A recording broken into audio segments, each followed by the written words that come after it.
Hi there, I hope you're well.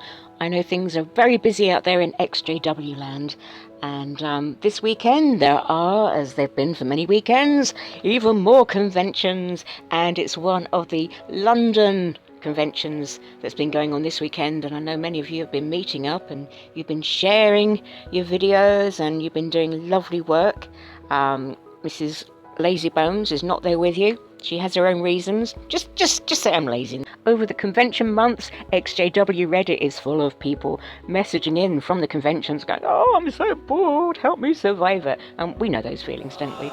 Some very nice messages from the J-Dubs still trapped in the org to those who are campaigning outside. They can't always say it to your face, but they try and say it elsewhere. And I'm a bit biased towards the London stuff, of course, because of my own geographical heritage. So here's a lovely thing which was put up yesterday. That would be the Saturday convention day at London ExCel, and it says to the XJWs protesting. You can see there on your screen from XJW Reddit. For some reason it's also giving you hot deals on log cabins. Wow. It says no. Thank you for taking your time to set up and hold banners and signs outside. I noticed you, and if I wasn't surrounded by my physically and mentally and family, I would have shaken your hands. Thank you for all your hard, courageous work. Look, 119 upvotes, 22 comments, and that's always good. Someone else has put amen to this. By far my highlight of the convention. I came to observe you guys a few times and wish I could have properly talked and met you all. Lots of love. Eyes Roaming says, I also was there and saw the signs, quite a few mentioning money, paying for child abuse cases, others the UN affiliation, others regarding shunning and love. Surprised other PMOs are there. I posted about it if anyone was going and got zero replies. So it seems this person had reached out in case they could meet up with someone else there in the same position who was physically and mentally out. They didn't get a reply, but others said, "Oh, we didn't see a message." So others would have been there and joined up. So it's just how it goes sometimes. It can be a bit hit and miss, isn't it, finding the right people. Someone has put great points to bring to their attention. Were any JWs talking about the apostates? All the comments were of a negative nature. Well, they got to be. And if anyone is thinking something positive, that they can't afford to say it out loud. So they're saying it was a negative nature, and I heard a lot, "Why don't they get a life?" We hear that in our comments on YouTube.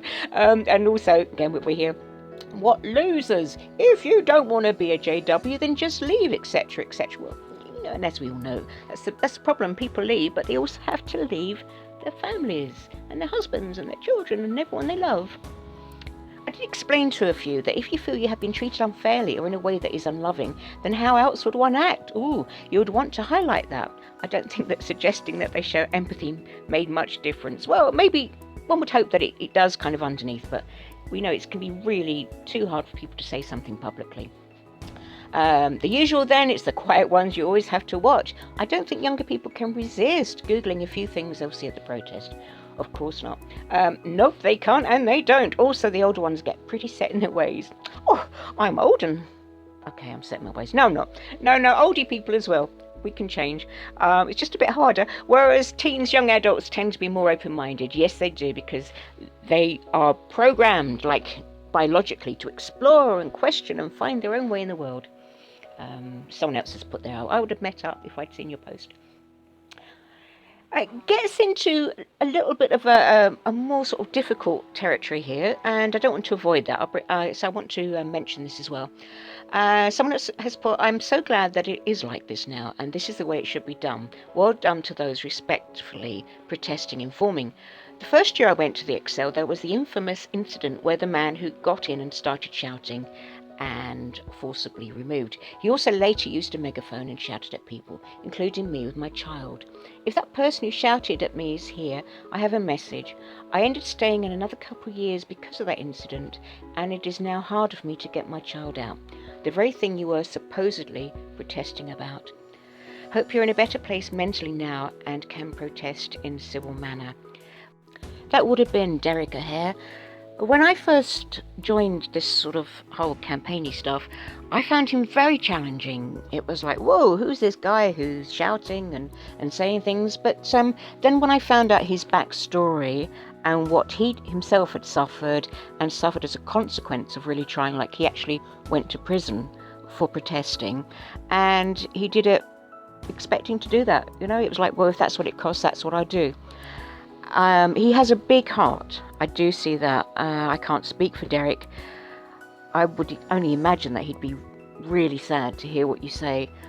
My only observations, I mean, we all want, at the end of the day, we all want you to be free and happy and joined up. My only observations that I can think of is that none of us went to school for like how to be a campaigner and how to be a protester, and we all bring something different to the table. And sometimes it's part of an evolution.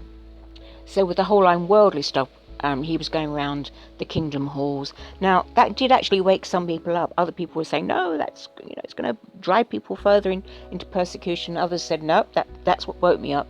And from that, other people then started doing their reactions to that and their campaigning within that until they kind of found what is at the moment a water level, and that will probably change again. So it's really difficult. I am really sorry. I'm really sorry that you've gone through that, and that you're now needing to get your son out. That is so sad, and no one would want that. And I'm sorry to see that. I'm sorry also that Derek went to prison. He was prepared to do that, and not many people will go that far.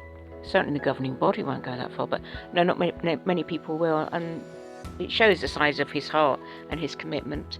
And hopefully now we're all moving on. But that's very, very hard.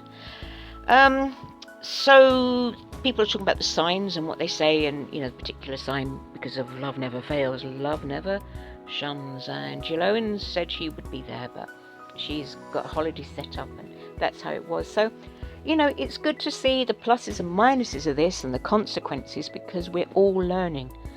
We just don't have a degree. Oh, my cats have just started rowing. Don't you guys start. Please don't. We've got enough arguments going on, thank you. So, thank you for sharing.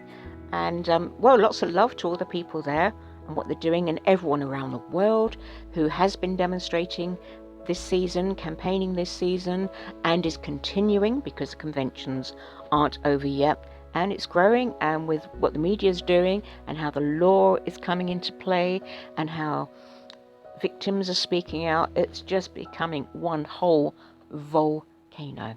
So love to everyone. Thank you ever so much for your time watching this, and stay safe to everyone campaigning and protesting. Lots of love. Bye.